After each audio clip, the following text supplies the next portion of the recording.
There are a lot of different techniques when it comes to foam rolling. Over the course of 25 plus years working with clients and then my own personal goals, I have found that foam rolling has really helped with my workouts, and not only that, but overall my general daily life activities. With foam rolling, I make sure that I incorporate it on a daily basis, but then also on a weekly basis.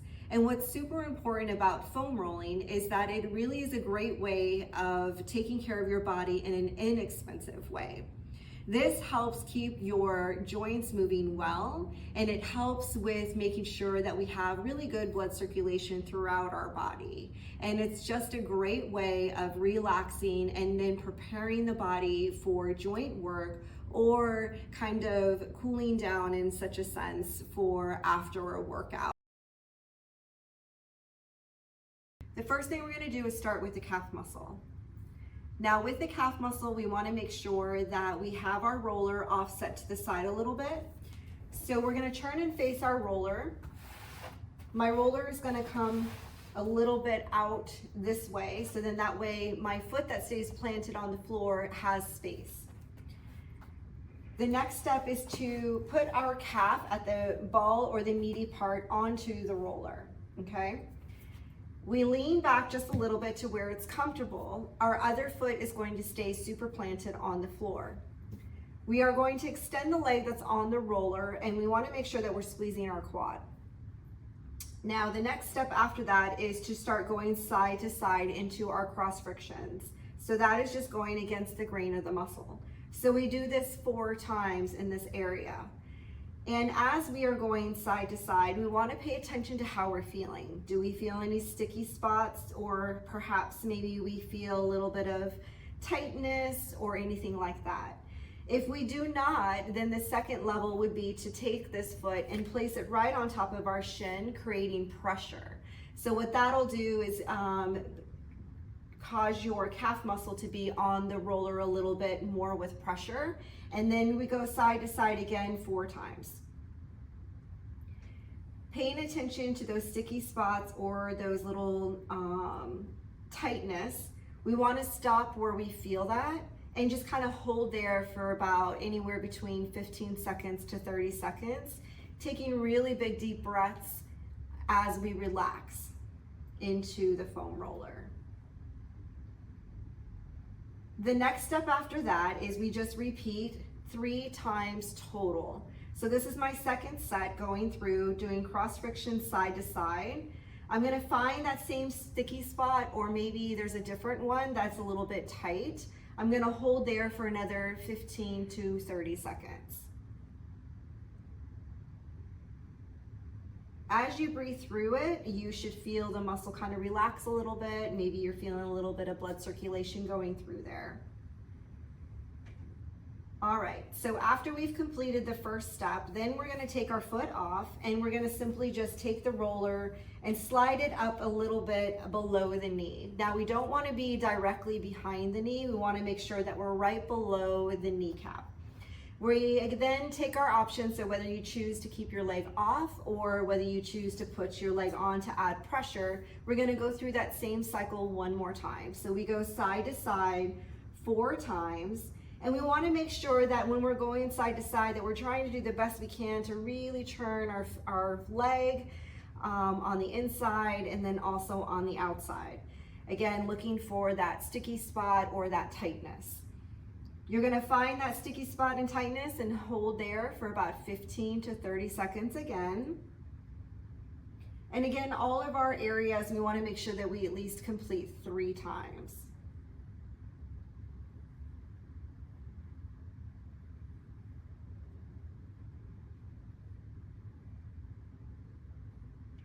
The last step of foam rolling our calf area would be to place our foot on the floor again and take the roller down towards the ankle. So there's a lot of ligaments and tendons down here. We again extend our leg, take our opposite leg. For this one, we're just gonna cross over nice and long, and we're gonna go side to side in our cross frictions in this area here.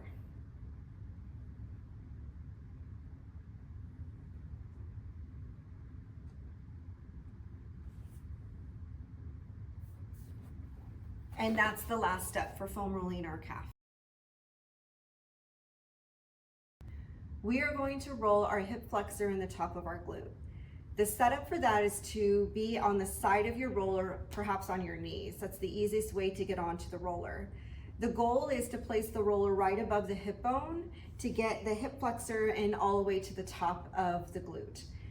So how to do that is you just, again, place your roller off to the side of you. You're gonna place your hand on the other side and simply just kind of sit halfway onto the roller.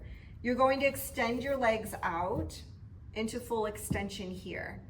Now the most important part is where your placement is for your shoulder. So we want to make sure that we're down on our elbow for this one. And when we're down on our elbow, our palm is facing down and we want our elbow directly underneath our shoulder. This just kind of helps protect our shoulder to make sure that our weight is distributed in the proper way. After that, then we are going to take our hand, place it in front of us, and we're going to take our foot and we're going to go in front of us as well, and we're going to face the floor, kind of rolling right on top of that hip bone. That's where your hip flexor is. And then you take a deep breath, inhale, and then exhale, kind of go back, swing that leg behind you, take your arm with you, and I want you to kind of look up to the ceiling. So now you're kind of on top of that glute there. Take a deep breath again. You're going to inhale and then exhale, move. And we're just going to keep repeating this. Now we have about 10 times here.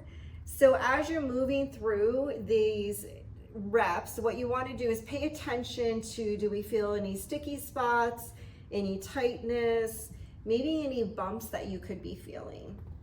And if we do, then what we're going to do is we're going to hang out there. So like right here, I feel a little sticky spot. So I'm just going to hold here for time. So I'll stay here for about 15 to 30 seconds. And I'm just going to take big, deep breaths. So when I do that, it's going to just kind of help my body relax into the roller and allowing some of that discomfort to go away. Keep repeating through my reps here. So again, I've got 10 times. Taking big deep breaths, inhale and exhale. Again, looking up at the ceiling, going back and forth. And after you've completed your 10, you just simply bend your knee, bend your other knee, and have a seat. The quad. So with the quad, we're going to place the roller at the top of the thigh. I'm going to place one hand here to prevent the roller from sliding away from me as I lower my body down to the roller. I come down to the top of my thigh and into my army crawl position, making sure that my shoulder is directly above my elbow. I'm going to keep my legs super extended, toes kind of tucked under. I take a deep breath here. I'm going to inhale, and then I'm going to exhale, pass all the way up to the above the knee and back. We will do this 5 times. So inhaling here at the top of the thigh, and then we exhale as we move to above the knee.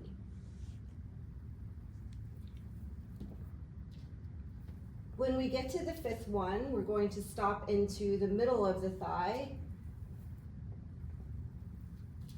We're going to flex our feet, and we're going to do 2 knee bends. Taking a deep breath here and exhaling through the knee bend. Last area here is above the knee, not on the knee, however above. We want to do 2 more knee bends. On the 2nd knee bend here, we're going to hold, push our hips a little bit towards the floor, and pass ourselves all the way back to the top of the thigh, and we just come off.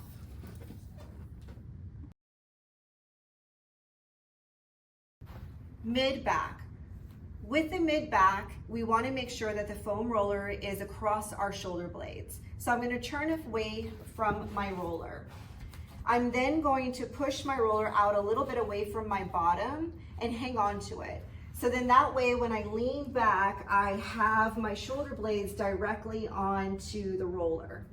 The next step is to make sure that our feet are super planted. So I'm gonna kind of scooch my feet a little bit closer to my bottom, and I wanna make sure that I'm pressing all of my toes and the weight through my heel. So I'm pushing the floor away from me. The next step is going to make sure that my back is aligned. So I'm gonna give a little quick arch here, creating space, and then I'm gonna push my back down to the floor as if I'm trying to close the space between me and the floor. I'm then going to cross my arms. That enables my back to round out a little bit.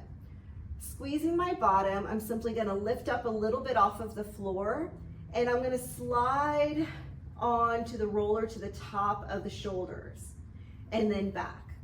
So we only do about 5 here, leaning back. Now, if we need a little bit more pressure on the roller, all we're gonna do is lift our hips a little higher, creating more pressure. And if we don't want that much pressure, we just simply lower a little bit closer to the floor.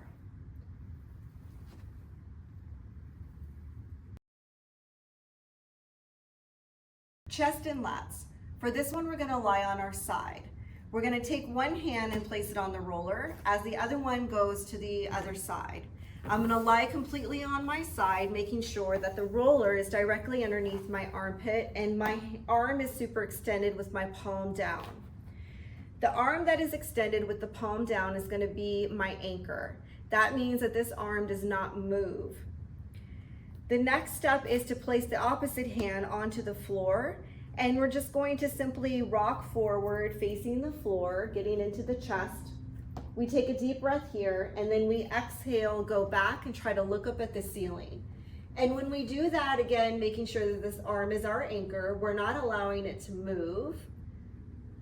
And each one, we inhale and exhale through the movement. We're gonna do this about 10 times. And as we're moving through, we want to kind of pay attention to how we're feeling. Do we feel any tightness? Do we feel any sticky spots? If we feel a sticky spot, all we're going to do is just hold here for about 15 to 30 seconds. And I move through my reps till I get to 10, taking those moments to settle into those sticky spots, holding for the 15 to 30 seconds. Each one, I'm trying to go a little bit further as long as I'm keeping my anchor there.